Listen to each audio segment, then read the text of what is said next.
Hello, and welcome to tonight's reading with the visiting teaching artists from the Poetry Foundation's Forms and Features workshops. My name is Noah Fields, and I am the Events and Accessibility Coordinator at the Poetry Foundation. I use they/them pronouns, and by way of visual description, I'm a white trans person with dark brown wavy hair. I'm wearing a black shirt, and I have a pink, blue, and purple earring. The Poetry Foundation building is situated on the occupied original homelands of the Council of the Three Fires, the Ojibwe, Potawatomi, and Odawa nations, among other indigenous nations. Indigenous people continue to live here today, and Chicago is home to one of the largest urban indigenous communities in the United States. We gather recognizing that some of us are settlers on colonized land. To access live captioning, click the CC icon at the bottom of your screen, or alternatively, you can view the captions in a separate window by visiting the link that's posted in the chat. Additionally, you will find ASL Interpretations video alongside the speaker video throughout the event. We invite you to treat this as a relaxed virtual space. Feel free to do whatever you need for your body and mind to be more at ease. If you need to stretch, or take a snack, or go to the bathroom, feel free to step away. Take a second now to make yourself 10% more comfortable. I'll turn it over to Maggie Queenie, who facilitates the Forms and Features workshop program. Hi everyone, welcome to the Poetry Foundation's virtual event celebrating the visiting teaching artists of Forms and Features. It is an honor and a joy to be with you all tonight. My name is Maggie Queenie. I use she, her, hers pronouns. I am a white woman wearing a black turtleneck, and I have shoulder-length brown hair, and I'm wearing long beaded earrings, and I am sitting in front of a few windows where it is turning night outside. I'm also the library associate at the Poetry Foundation, where I design and facilitate our adult educational programming, including a weekly workshop, Forms and Features. This is a space where readers and writers from all over the world gather to read and discuss poems and write and discuss poems of our own. In 2021, our online community was honored to learn from and learn with 6 brilliant visiting teaching artists. Together, we learned to use poetic form and our own clutter to self-archive, to explore borrowing by investigating not just sampling in music, but also the idea of found text in poetry and the notion of collage film and video, to study the influences of unsung Japanese poetic forms on contemporary English language poetry and spoken word, to develop analogical thinking and ekphrastic poems that play with our previously held associations, concepts, and experience, to appreciate poetry projects and create new forms from working within developed constraints, and finally, to experiment with spoken word poems that incorporate music and sound in the writing and/or performance of poetry. Tonight, we gather to celebrate the launch of a series on the Learn section of the website, Poetry in Practice, that works to archive these brilliant, unique, and generative workshops as a lasting resource for teachers, students, readers, and writers. We gather here to celebrate the creative practices of these 6 educators, poets, performers, musicians, artists, editors, and innovators.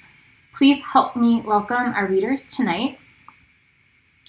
Adele Elise Williams, Michael Frazier, Raj-Krishan Mistry, Crista Siglin, Cindy Juyoung Ok, and Jake Sorgen.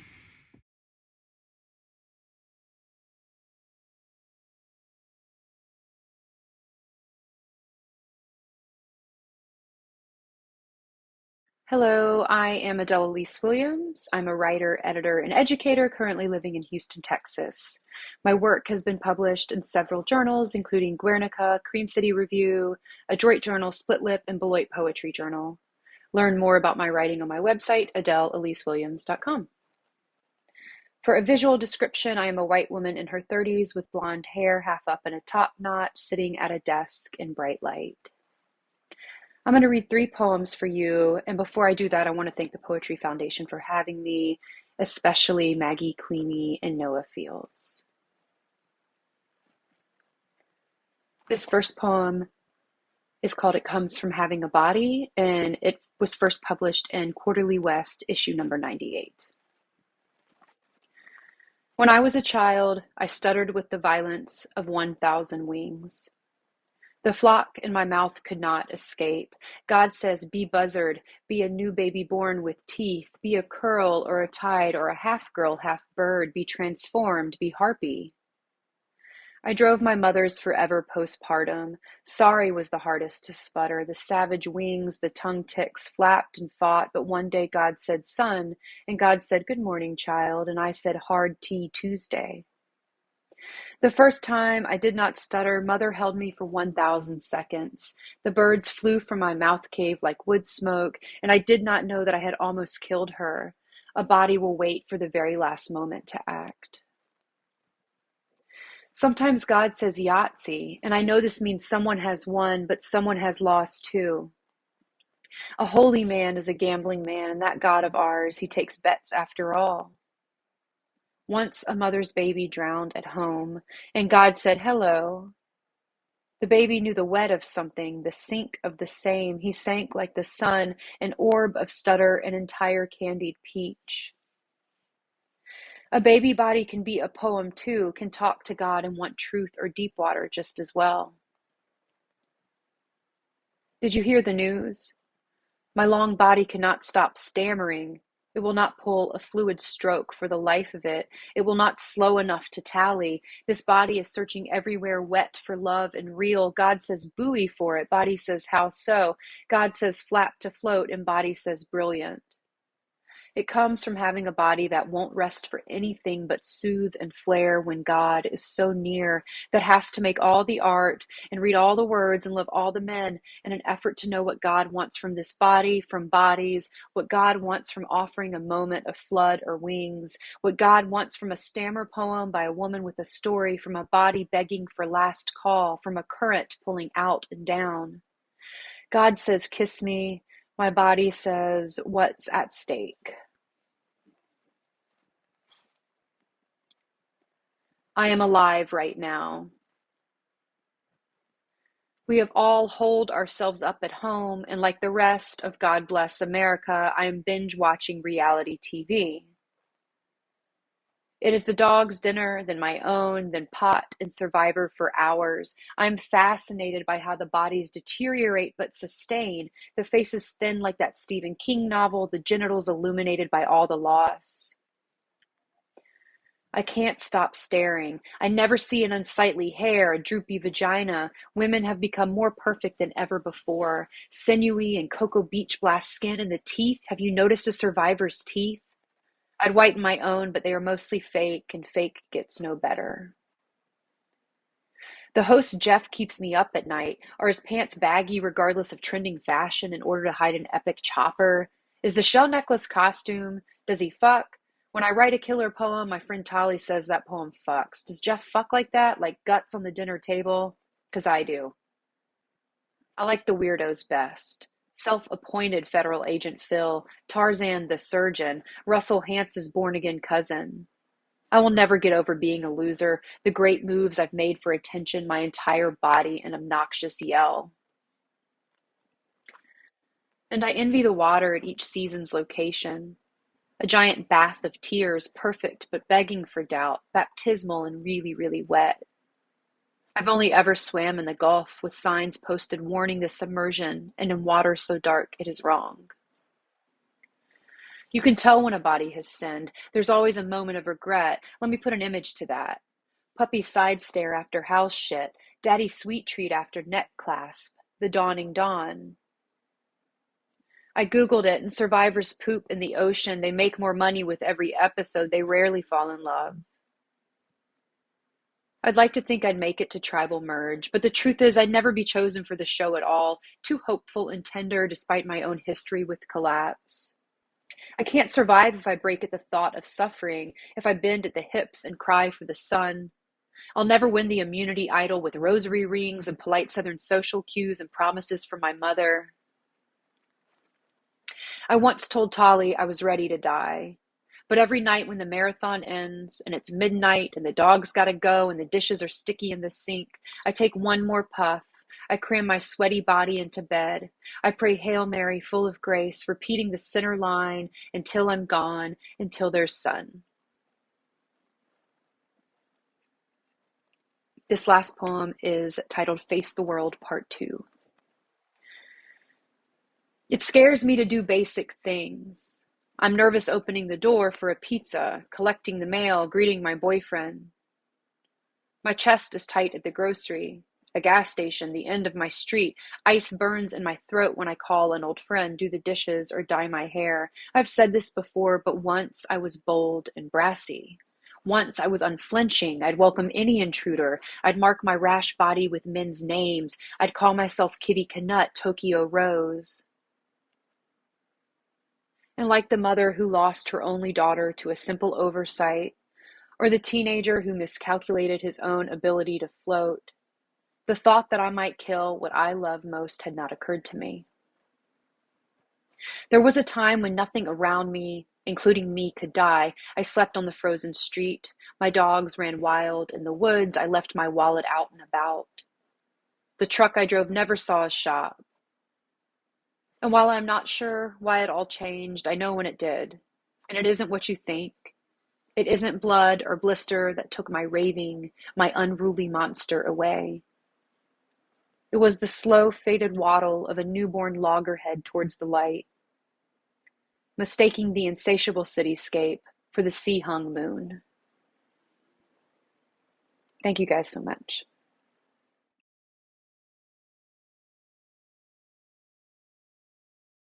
Hello, my name is Michael Frazier. My pronouns are he, him, his, and I am wearing a green sweater with a black beanie. Behind me is a white wall. I'm an African American man in his 20s with a newborn beard. And I am a poet living in Kanazawa, Japan. You can find my poetry in The Offing, Poetry Daily, Tinderbox, Made for Packs, and elsewhere. And I would like to thank the poetry organizations or families that have supported me in my writing, like Kave Kanum, Eco Theo, Kalalu, The Watering Hole, The Seventh Wave, and Brooklyn Poets. So thank you very much. And I also run a monthly poetry book club. We will be starting again in January. We meet on Zoom. If you want to sign up, please sign up through my website at fraziermichael.com. It's my name backwards. Okay, thank you. I'll be reading 2 poems today. The first poem is called Irrational Fear of Home, and it was first published in Rhino. Thank you so much, Poetry Foundation, for inviting me to read.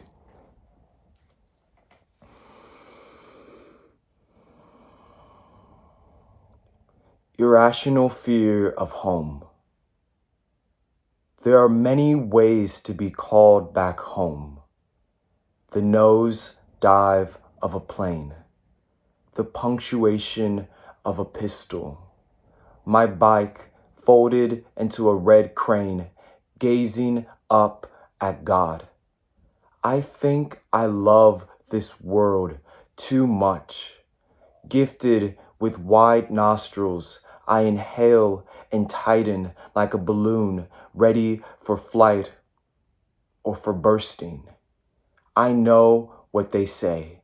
8 glasses of water, 8 hours of sleep. I eat less meat but fail going vegan after a week. Alone, I watch a crane crash into the black, churning river.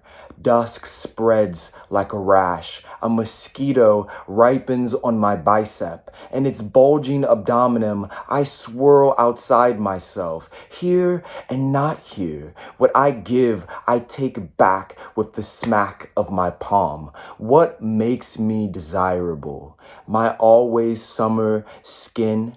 Why do they want my blood? Am I really as sweet as swinging fruit? If you're lucky, you spend most of your life asleep, your mind loosened like baby teeth, Kids don't question tooth fairy logic, bone returned, refleshed with a face. I tied my canine to the doorknob, slammed. Crooked tooth gape of the man who slams the brakes on the bus. And today is not the day I return home to my mother as a pension payment. I walk to school shaking like a tambourine on a restless knee. I remember the caved-in helmet, the exhaust pipe burning calf to bone, the fence blown into my sternum. My fragility makes me a man. My mother says, don't come back to America because it's safer in Japan. No guns or police who will follow me like history. I can run from a bullet like my father, but what if I can't run from myself? Fear can make a home out of a body. Nowhere on this earth is heaven if there's no peace within me. Who isn't negotiating with death? Who isn't searching for a God?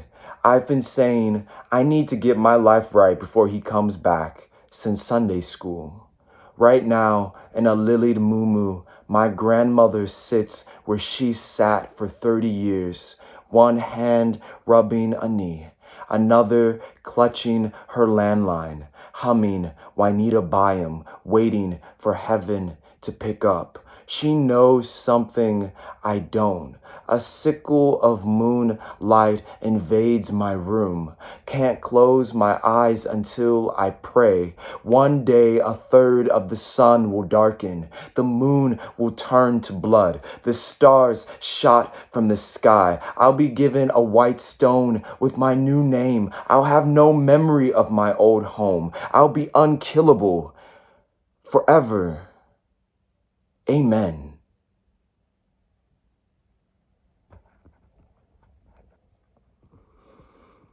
This next poem is part of a commission I did for Small Craft Advisory Press.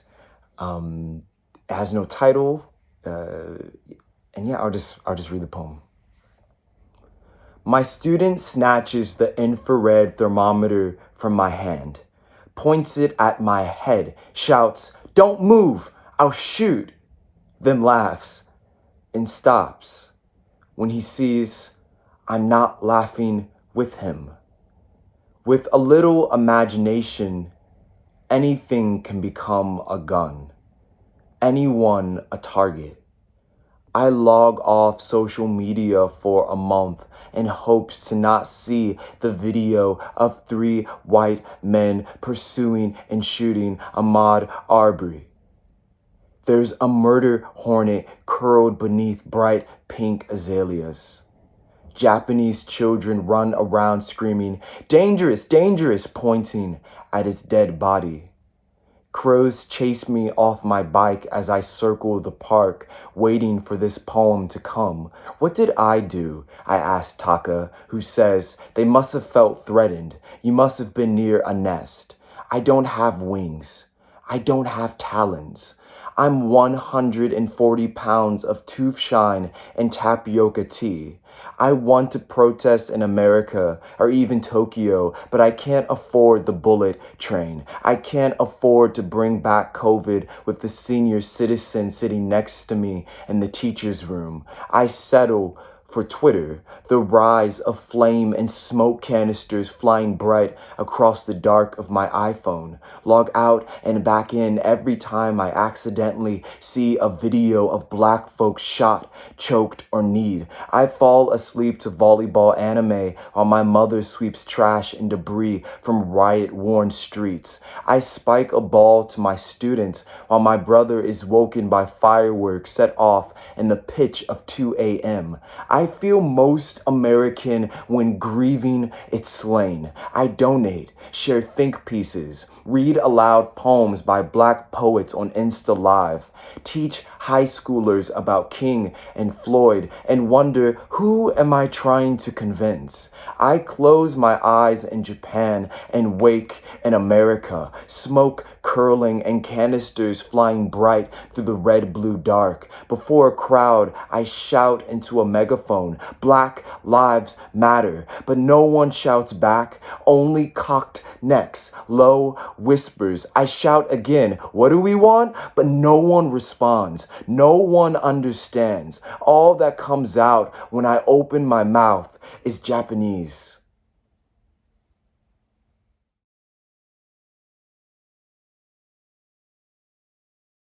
Hi, my name is Raj-Krishan Mistry. I go by he, him pronouns. I am a brown male wearing a black jacket, standing at a marble podium, and behind me is the midnight sky.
I don't want to be a millionaire because I have things piling over me, have too many things over me I don't want to be a millionaire because I have things piling over me, have too many things over me I don't want to be a millionaire because I have things piling over me, have too many things over me I don't want to be a millionaire because I have things piling over me, have too many things over me I don't want to be a millionaire because I have things piling over me, have too many things over me I don't want to be a millionaire because I have things piling over me, have too many things over me I don't want to be a millionaire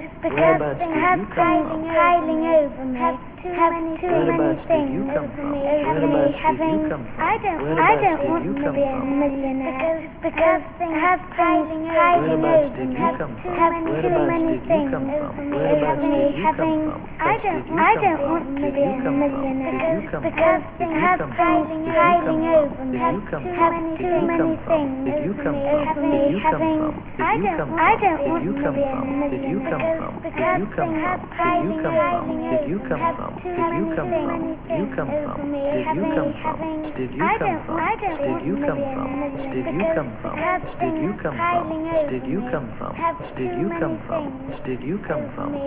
me having I don't want to be a millionaire because I have things piling over me have too many things over me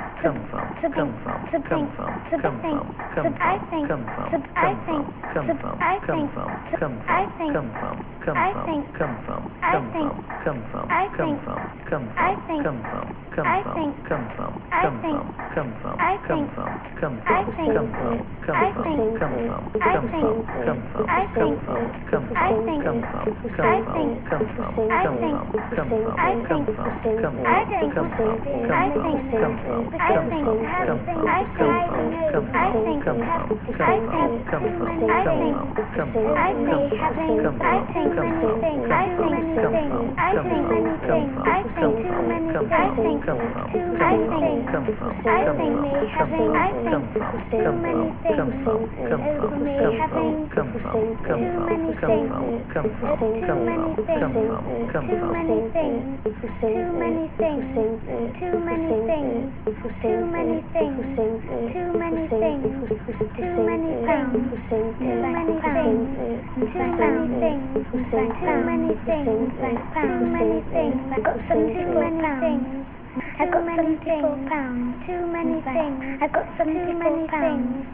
I got 74 pounds. Too many things. I got 74 pounds.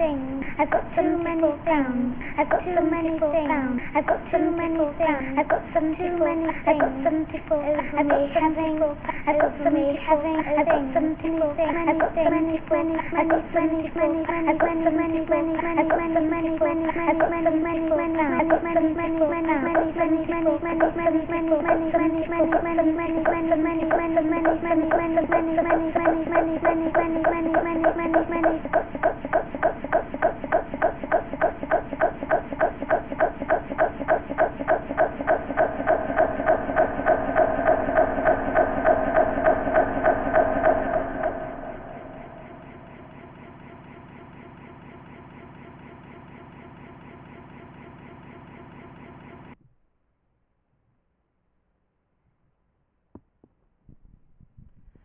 Thank you so much. You can check out my other poetic and sonic works on Bandcamp and SoundCloud at Poet Mistry, poetmistry.com. Thank you so much.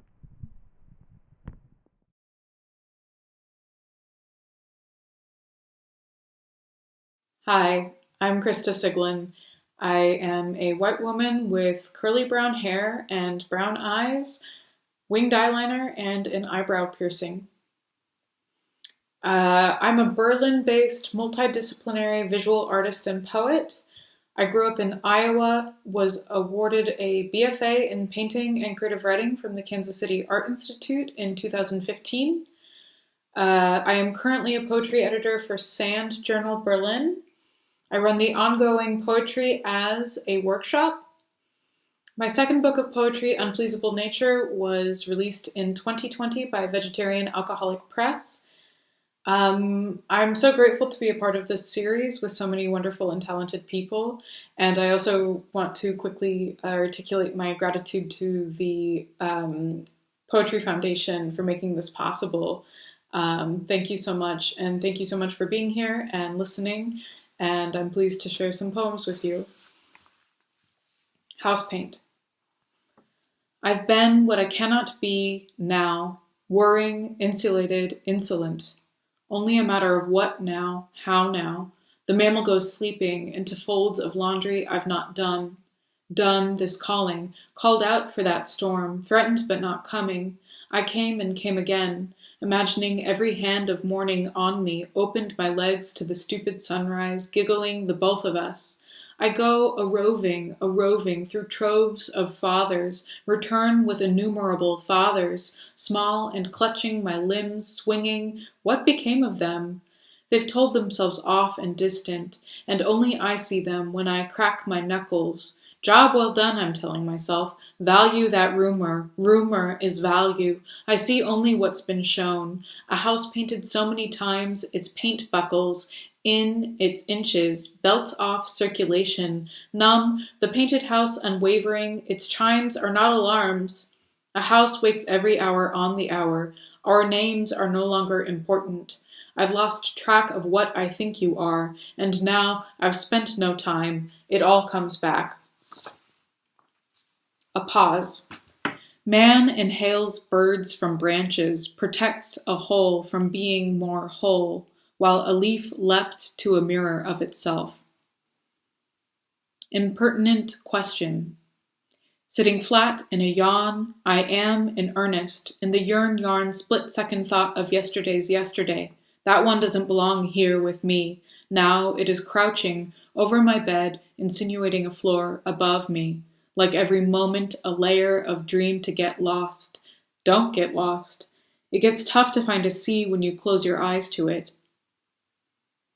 Direction of you, recipient of the you in a memory, shifts, and I am consoling the fact that to every single you. Meanwhile, bathtub slides me down, water keeps me in place, all the while it is nothing I haven't kept in mind before. Letting go, I will avoid letting go, fear of forgetting, like fear of disconcerted second scoop of ice cream or cell walls crumbling as I collect no light like I should. Deliberate, a timely statue over the hill, a mist of yellow-orbed lights.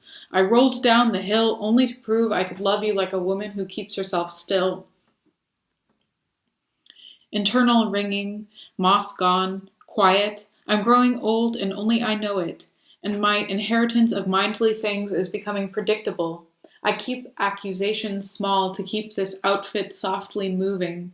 Piano keys wavering into interstate. I am thinking it again. A series of what it was and how it is now. It is now. And I'm tripping over lines I begin to remember. Perpetual field. Catwalking up to you. Decency, not the question. It is bold how it always finds you, and simpering you stretch before it. Tits to trees, trees to sky, perpendicular collisions of how it always goes. You go, return, go. A meeting is never done. You cliché yourself a river, scratching your back as the bed gets wet with stones. Infernal? Harkens hell, harkens heaven. I swear I'll never swear without reason. Like brilliant fear, the one that kept the urge coming. I put one foot in front of the other for reasons I thought fearless, but it's good to have a laugh now and again. I could get it if you tell me. I could ascertain the inside of the word as you send it to me. Dissect it with whatever, and eat the parts of the word I can't use. Live solemnly and gratefully for a few hours. And you could love me better for my economy, my willingness, my howling for nothing you could say with ease. Static offering of no consequence dream. I slept with every option open, woke with oculus rained through, no intention of coming, home with anyone. Anyone, anyhow, will break my sense of home, saying one thing of another one thing I can never know. In beauty, little happens. Little in horror is beauty. Beauty is horror happening. Unwelcome illuminations sit naked on the balcony, uncertain how to position memories of similar moments. Counting blessings, I make life uninteresting, which is a blessing. Bless me, bless you, bless loss. I renounce I am myself without. A purportedly virtuous ellipsis will, from within absent traffic between dark islands, argue whether, if in order to survive, you must already have been able to survive thus far. Pursue words and ask. Parsley pinned pasta to clutch and be clutched, damned and be damned. What came when went? Give me back my mind. I won't say please for that or any kind of thin dollop of betrayed kid-like demand for my whole life for your little comfortable yes. Watch, I take gravity personally. Watch, gravity licks up this season's remains. Watch, I never saw what they were. Watch, I am your child. Watch, I want you to see me. Watch, I will graze my knee and later kill a firefly. Watch, I'll smear its body over mine. Watch, I'm green and glowing. Watch, I tell the time and lose it, my green gradually dimming. Sounds of brushing. Can hear the cavity where cavities are no longer supported. Your brushing supports my brushing, but it seems a miracle to stay here, be present, be willing to do this. Like a final cavity won't grab me after my body is a cavity supporting a new generation of dust. So sorry, don't mean to get morbid while brushing, but this is why this incision, this ritual gets lonesome. Stay with me so that I might finish. It feels good to hear your electric toothbrush plastic fumble your molars while I decide not to floss. But God, help me if this mouthwash doesn't save me. Smile bright into the future. Can't tell ventricle from atrium from aviary. Mistaken birdsong in all compartments. But there you have it. I'm mockingbirding. Different songs to sound out something very simple. But from every angle of every organ, you, piping out you. Can't tell aviary from ventricle from continent. I'm covered in your charisma, but I'm not scared either, though I'm scared that I should be scared, or just different. Climate, different shape, different crop, yielded, but you did not expect yield, and for that I am glad. Let you hear every voice I have. Beak and cavity and landmass and hurt and cave and lip and aim and arm and freckled shoulder, shouldered blame, shuttered room, found cup, fucked up film, and, regardless of some suspicion, what is what or what should be, a definition is actually blood rushing into the perfect place, perfect time. Thank you so much for listening. For more work and updates, you can find me at Crista Siglin or poetryas_ on Instagram. Or you can find me on Facebook at poetryas_ a workshop. Or you can find me at cristasiglin.com. Thank you so much again.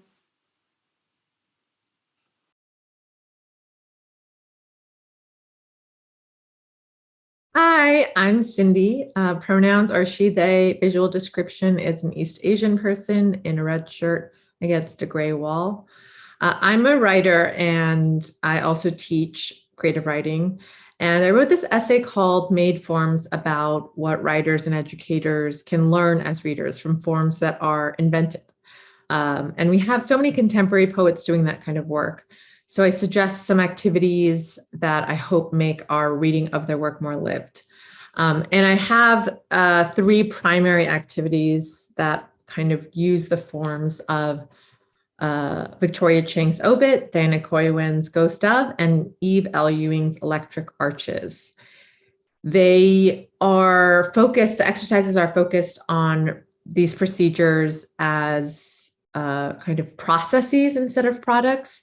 Where we're not seeking to emulate them, but more to explore how our words are shaped by their form and to notice, for example, what kind of considerations you find yourself bringing in, what limits you take out, what choices you make, and hopefully finding your own form within that process. So it's a generative experimentation toward your own ends. So this talk will be sort of a logistical guide on the 3 exercises, and I'll be showing some stuff on Microsoft Word. It's typically very similar, the instructions, or the same on many word processing applications. And the exercises each have sort of a setup, but once you're there in the writing, 10 to 15 minutes is a good marker. So we'll start off with Victoria Chang's Obituaries in Obit. And I suggest spending time with some newspaper obituaries to get into thinking about what kind of form you're working with, what are the conventions, how can they be broken, how can they be played with. If you are working on paper, one thing that can be helpful is before writing to actually trace a box with similar dimensions to an obituary. So thin and long, and with pencil or with a raised line. It's easier to follow the form, and it's surprising sometimes what the kind of shortened line breaks bring out in your writing. On the computer, the most important thing is to change the margins. So I'm going to take text that's already written, but you'll be writing with the short margins. You'll be writing with the margins set. I just want to show you the difference. So I'm on black text on a blank white page, and I have a ruler on top. And when I go to this ruler, which is where the margins are, and I go to the existing margin on the right, on the top right, I get a little black arrow, and I'm going to just shift that all the way to the left to where I want. I'm going to go a little under 2 inches. You can kind of decide and mix up the font, mix up the size. Once I have the margins left, I'm going to also justify the text to make it like a newspaper column. So I have on my home screen a little button that says justify, and it's 4 black lines in a square. And once it's justified, then I can read it. It's touching both edges. And as you write in that format, you can also think about the line breaks. Different speech output systems, including screen readers, can often read with the line breaks to emphasize the effect here. And you'll be writing an obit. And for our second exercise, we're going to go to Diana Koiwen's triptychs in Ghost of. And for the triptych, it starts typically with an image. So you can use an image or object to work with. I am going to put in an image so you can see it. I'm just going to drag mine in because it's a file on my computer. You can also put insert pictures and then take it from wherever it is. Feel free to use any kind of image. I picked the visual description is a child in the late 60s surrounded by 2 adults, and all 3 of them are dressed up. Diana often works with her family archive, but you can really pick anything that you want to work with. On paper, if you use a raised line drawing as a base, you can decide a particular section or type of shape to write either within or outside of and exclude those sections in the spirit of Diana's work. If you use a flat image, it can help to use a thin piece of paper and then shine it against the light behind the image so that you can kind of see the image the entire time you're writing. On the computer, it's a little bit difficult. I really encourage, if you miss a step, to take what I'm saying and look it up or put it in the help bar and try to figure it out, because I know that it's a lot of steps, and I'm sorry, I can only go over it once. But basically, you take the image, you want to make it more transparent, and this is from Diana's teaching herself with her blessing. You're going to take the image and you're going to make it transparent. So for me, I double click it and then it automatically takes me to picture format. And there's a little transparency button with 2 mountains. When I click that icon, I can go to make it more and more transparent, which I'm going to do so that I can write on top of it and still see. This is a point where you want to decide how you want to play with the image. How are you engaging? Are you writing over? Are you writing around, through the image, people, objects, ideas? I'm going to just write on this kind of pamphlet thing here. So I'm going to insert a text box that covers that area so that I can write just in that area. For your text box, if you double click it, there's a format shape button that comes up, and I'm going to put fill, no fill, line, no line. So it's automatically transparent now. I'm going to change up the font as well, because the standard font can be very large and difficult to fit into these spaces. So I'm going to maybe say, like 9 for the font. And if you're having trouble seeing, you can always zoom in. And I'm also going to make it something maybe more compact. I'll go with Georgia. Garamond works great.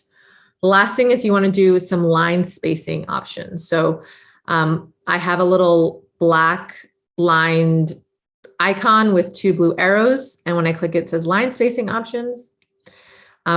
Next to where it says line spacing, you're going to make it less than 1. So something like 0.7, and you can play around with this and see what it looks like.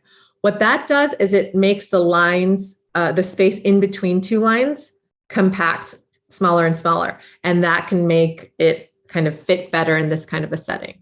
So let's see if I can show you what I mean.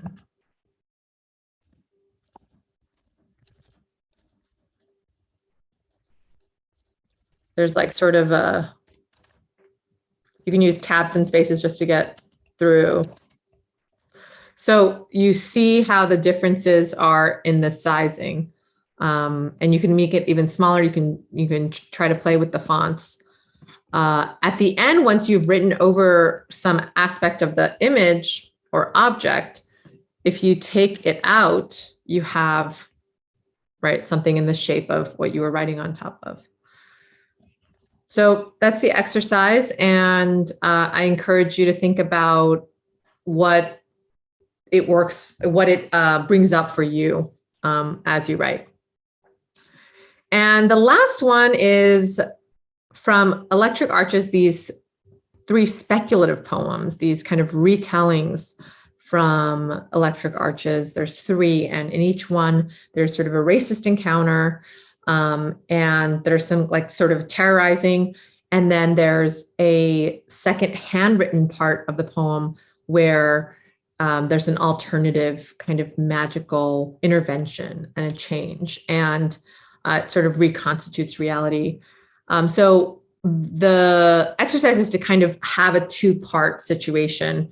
And there's so many ways you can do that. You can have 2 parts handwritten. You can have print and cursive. You can write the first part and then print it out.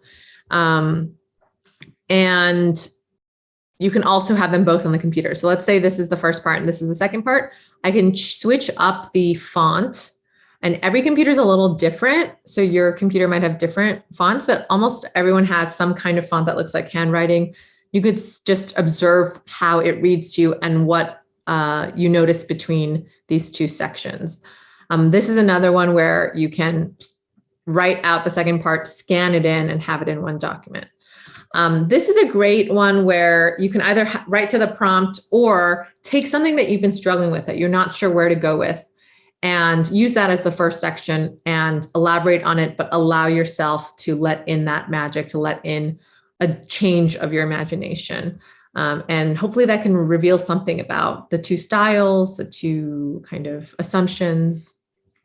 So all 3 of these writers have done something, extraordinary in creating these 3 forms that are very unique and also meaningful.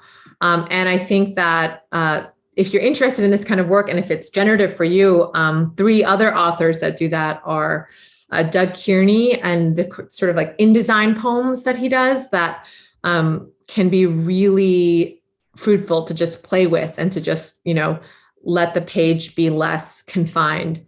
And Lillian Yvonne Bertram's work with code in Travesty Generator, which you can actually find code online, even if you're not a programmer, and figure out how to use code in your poetry.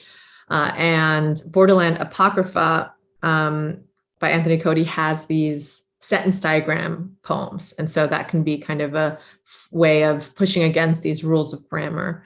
And I think, in all these examples with all these wonderful poets, no matter how we find it or come to it or realize it, form is sort of like teaching, and it's like writing, and it's not neutral, and it has these histories and hegemonies, and it also has these resistances that are always evolving. So in making forms and in unmaking forms, inventing and arranging and moving forms, I hope that we're able to find our own poems and our own selves in poetry. Thanks so much.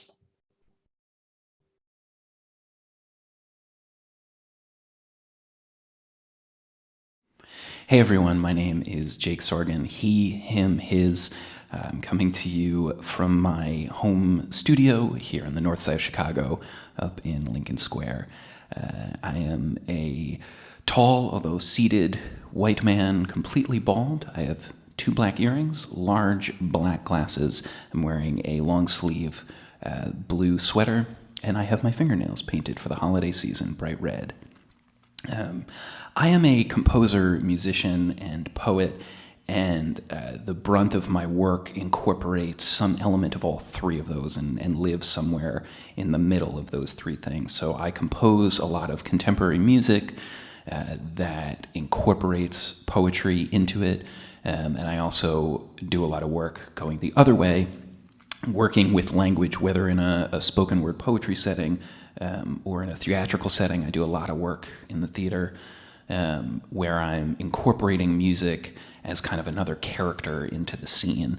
I do a lot of this work solo. I also, again, as I said, work a lot with theater companies in Chicago and around the world, and am a founder and part of a multidisciplinary collective here in Chicago called Small Giants, which I started with my main creative partner, great theater director and actor named Matt Bowdren. The work that I'm going to perform for you today is an excerpt of a larger work called The Forgotten Suite. The Forgotten Suite is a 4-part piece, runs about 20 minutes in total. I'm just going to be doing the first part for you today. I had talked a little bit about this piece, shared some of it in my workshop. It's written for a spoken word poet and a guitarist, and I will be doing both of those roles as I did on the recording.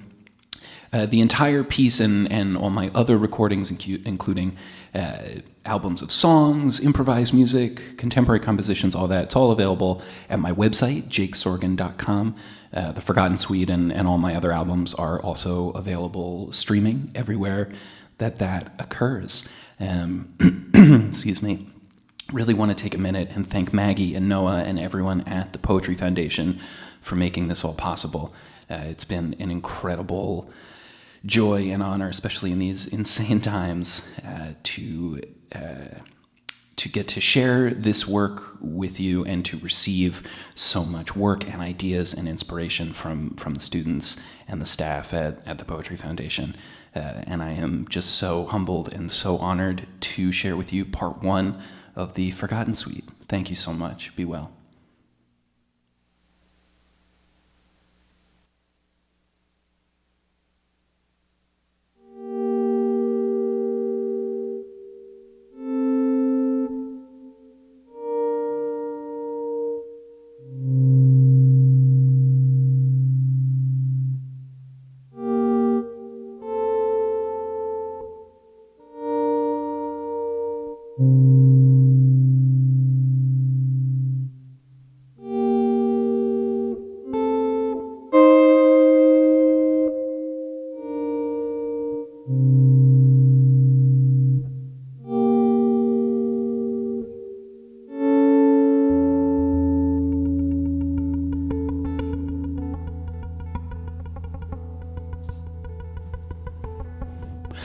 Whatever happened to the book I gave you?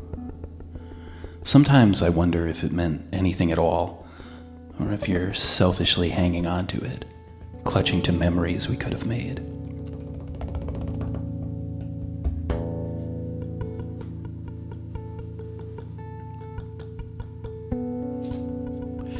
I wonder if you stay long enough to know me, and then imagine we never met at all, would you find it on your own, skimming spines down on Montrose, and think of me while you read it in full? Imagine me?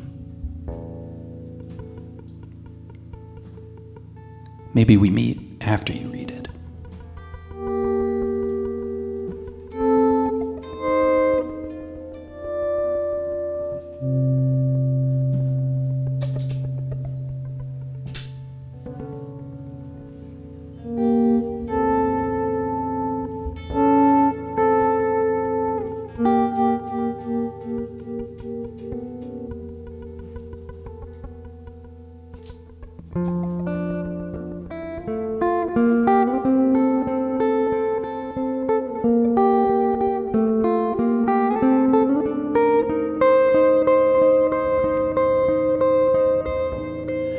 I think I'd like to become a book someday.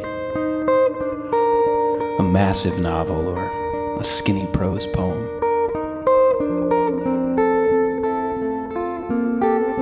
I'd like not to be a collection of stories.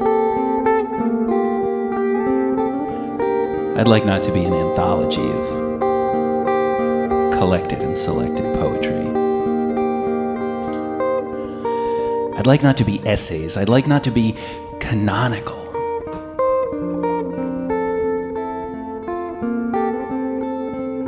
I'd like to think you would smother me in your marginalia, and your specific copy would go on to have remarkable literary value.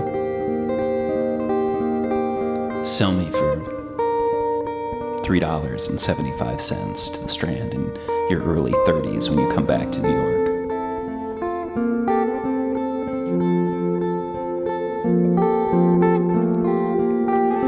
Had anyone ever given you a book before? Are you old enough to know people who do that? Give books as a way to explain themselves, I mean. It's different than loaning a must-read. It's more activated than loaning.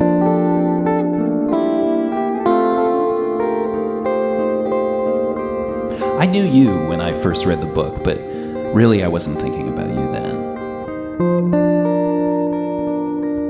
That came after. I read the book first to remember, and remember what it was like to forget.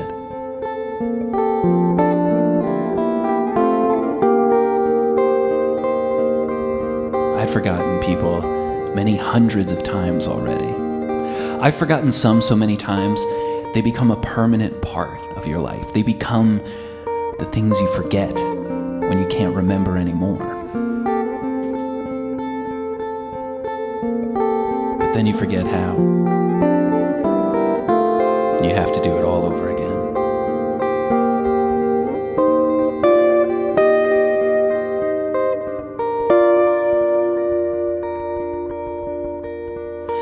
Can you even imagine losing your legs? Learning to walk again at age 30? Can you imagine age 30 even?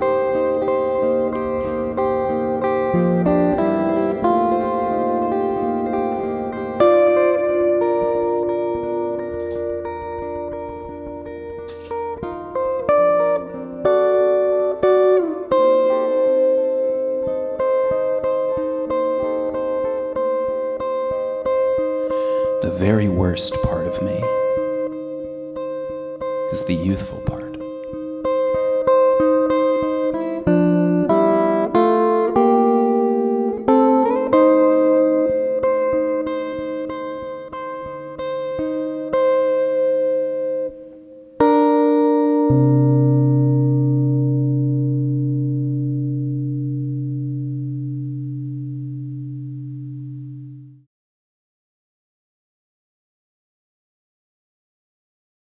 A huge thank you to our amazing readers for creating and leading brilliant poetry workshops and for sharing their moving and beautiful work here tonight.